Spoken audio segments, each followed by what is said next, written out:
إن الله كان عليكم رقيبا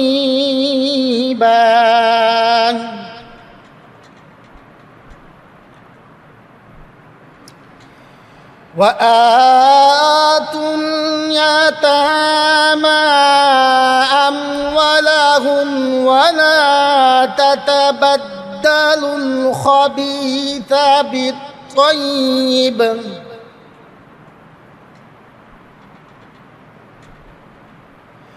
ولا تأكلوا أموالهم إلى أموالكم